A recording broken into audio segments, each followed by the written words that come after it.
For most developers, GitHub is just a free place where they can store their code. But in 2018, Microsoft looked at that free tool and paid $7.5 billion for it. And today, analysts are calling it one of the best acquisitions in tech history. So here's the question that should make you a little uncomfortable. What exactly are you giving them in return? And how is Microsoft earning from a free tool? GitHub was not originally developed by Microsoft. It was in 2018 when they bought GitHub for $7.5 billion.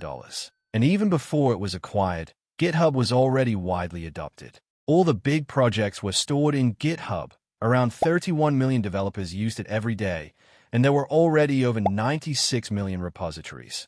Everything was good, but the big issue was that GitHub was not making money.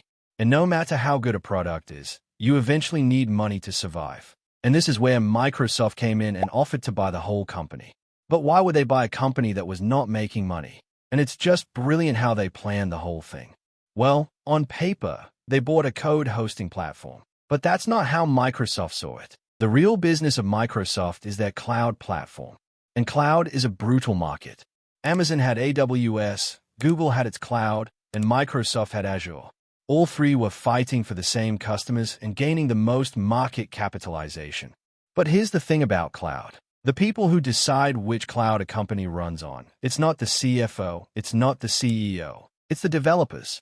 They pick the tools, they set up the infrastructure, and everyone else just pays the bill. Now think about your own workflow. You write code in VS Code. You push it to GitHub. You run your CI/CD through GitHub Actions. You review pull requests on GitHub. Your entire daily workflow is already living inside Microsoft's ecosystem. So when it comes time to deploy, what's the easiest option? It's the cloud platform of Microsoft itself, the one that's already connected and needs less setup. GitHub isn't just a code hosting platform for Microsoft. It's the top of their sales funnel, and most developer using it for free is a future Azure customer they didn't have to advertise to. That's what $7.5 billion actually bought. Not just millions of repositories and developers, they also got a sales funnel for their cloud platform. But there's one more interesting thing.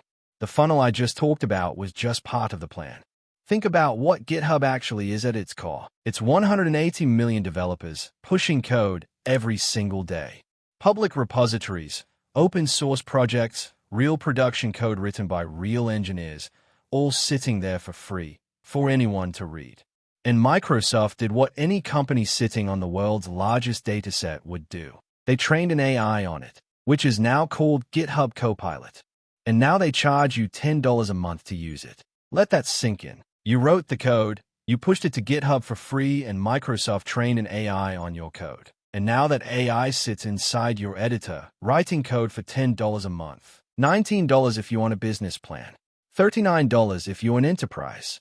Copilot now has 4.7 million paid subscribers. It's used by 90% of Fortune 100 companies. It holds 42% of the entire AI coding tools market. The CEO of Microsoft itself confirmed that Copilot alone is now a bigger business than all of GitHub was when Microsoft bought it in 2018. They spent $7.5 billion on GitHub, and the AI they built on top of your code has already outgrown that investment. So it's fascinating to see how Microsoft used GitHub to grow their other businesses. And in case you don't know, GitHub works on freemium model. Most of the services are free, but if you need some extra, you need to pay. So they earn both directly and indirectly from the platform. Microsoft didn't bought a product. They bought the place where every developer lives and then turned that address into a funnel for their cloud, AI, and enterprise contracts. The GitHub you use for free is the most expensive thing Microsoft has ever gotten for free. So GitHub is always free and probably always will be. That's because Microsoft can afford it. So that was all about how brilliantly Microsoft is using GitHub to earn money. If you found this video interesting, make sure to like, share, subscribe, and I'll see you in the next one.